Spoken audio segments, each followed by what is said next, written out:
Let's talk about how to add plugins. There's a couple ways to do this here.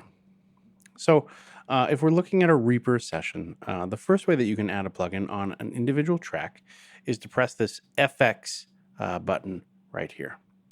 And then it'll bring up the plugin window. I have a whole bunch of extra plugins because this is what I do. But just so you know, you can organize them by a number of different ways.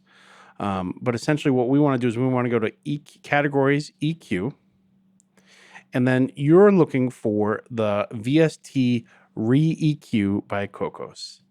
And then we'll click Add, and that'll bring it up. We can then remove frequency bands, add frequency bands, and for each frequency band, we can change the type. So in this case, we've got a high-pass filter that will set to 80 hertz. And then we'll also, we can drag things around too. So we'll put another one at 1K. We'll lower the bandwidth. Anacart. This is Michael Music. And we can turn these on and off with this button right up here. Anacart. This is Michael Music. Notice that this also is mirrored at the left in the plugin window.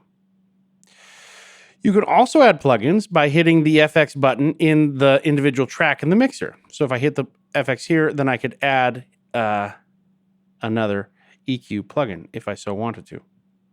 And finally, we can add plugins by clicking here in our plugin effects chain section. So if I clicked on an open slot, it'll bring up this add FX, and then I could add another instance of some sort of different plugin. It's going to do some thinking here for a moment because of it. But and then if we wanted to remove them, once we've got this open, notice I can move between my two plugin instances in my chain if I've got this window open. And if I want to remove a plugin, I can hit the remove plugin button. And then again, notice this plugin right now is not active. We know this a number of ways. One, it doesn't have an X next to it here in our plugin chain on the FX window for track 2. It doesn't have a check mark here in the top right corner. It's also yellow or orange in our effects chain section in our track. We can turn it on in a number of ways by pressing the shift key directly on it in the mixer.